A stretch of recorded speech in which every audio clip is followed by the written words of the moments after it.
This time, following some positive comments from senior Russian officials immediately following Bibilov's announcement, the proposal has been little mentioned in Moscow, and its fate is uncertain even if Bibilov were to win. So this Bibilov is getting desperate. Bibilov is getting desperate, and he said to the South Ossetians, I'm going to go ahead and get this referendum. We're going to get adopted into Russia. Don't you worry. South Ossetia, don't you worry.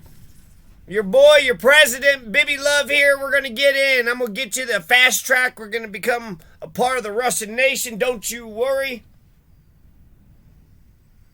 He thought if he could declare the referendum to join Russia that he'd be doing a big favor to Russia, but he wasn't. Russia has already enough problems without us. They don't need, annexing South Ossetia. Tisk Herbati said he's just trying to play on the emotions of poorly informed voters who think that joining Russia would be a guarantee of our security. For his part, challenger Gagloev hasn't pushed back hard against Bibilov's positions. He appears to not be in favor of the Ukraine deployment, but he hasn't come out explicitly against it, Tisk Herbati said. And he said that he approves of joining Russia in principle, but has implied that this may not be the right time. This is EurasiaNet.org. In the final days of the campaign, the news has been dominated by a last-minute attempt to open additional polling stations in Vladikavkaz, the capital of North Ossetia.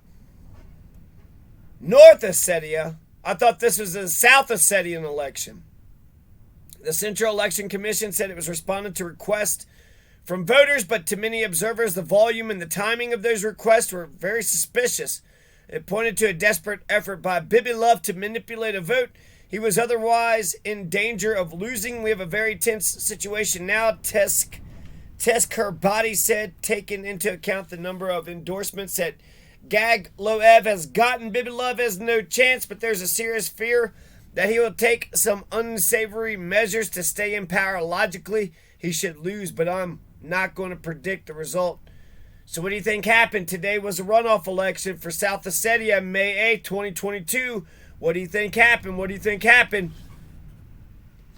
Gagloev is going to win. Gagloev is going to win. He gets 60%, 59% of the vote. He's going to beat Bibilov, who got 37% of the vote. So it's 3,700 versus 2,300 votes. And then 200-something votes didn't vote for either one. But Gagloev, 41, a former State Security Committee officer who chairs the parliamentary opposition party, Nikos, since 2020. As per his official biography, he participated in the Russo-Georgian War of 2008. He won. He's the one that won. So even though they're both in the pockets of Moscow, Alan Gagloev seems like he's more South Ossetian. He's more about what's best for South Ossetia, not what's best for Russia. This Bibilov seems like he just goddamn lives in Putin's asshole. He just lives in Putin's asshole, just like that Jonah and the whale. Just like Jonah and the whale, Bibilov is Jonah. And so you have Gagloev. I feel proud of the people, the fact that the people expressed their opinion, and that the fact that Bibilov acknowledged defeat in the election. So Gagloev is winning one, and then, Bibilov actually acknowledged defeat in the election, which is amazing because he was getting his ass kicked. He got his ass kicked the first election, and then all the opposition candidates backed Gagloev when it seemed like he was the one that was. So really, the numbers said, yeah, Bibilov would have to fucking cheat to, stay in power. Bibilov was quick to concede defeat. For me, the choice of the people is not subject. This is civil.ge. Is not subject to doubt. I keep my word. Local RES news agencies cited Bibilov as telling reporters, I really hope that Gagloev will succeed. 5-year term of Bibilov.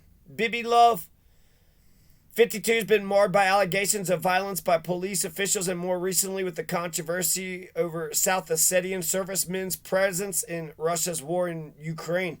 Yeah, what the fuck? South Ossetia is, invading Ukraine? What the fuck? What the fuck? So this Bibilov, he thinks that, getting a referendum and getting adopted into Mother Russia is going to be if this motherfucker's so up, Putin's ass. I don't know where the Kremlin begins and the crouton and the crouton. What are you talking about?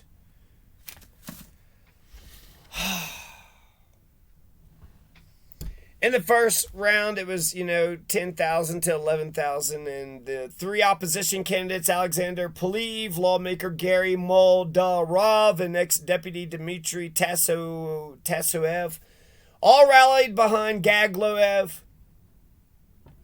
During the election campaign, Gagloev extensively discussed lawlessness in the region, the problem of separation of powers, the judiciary, and the weakness of self-governing bodies. He also stressed social inequality with Russian donations in the pockets of the powerful few, while many live in hardship.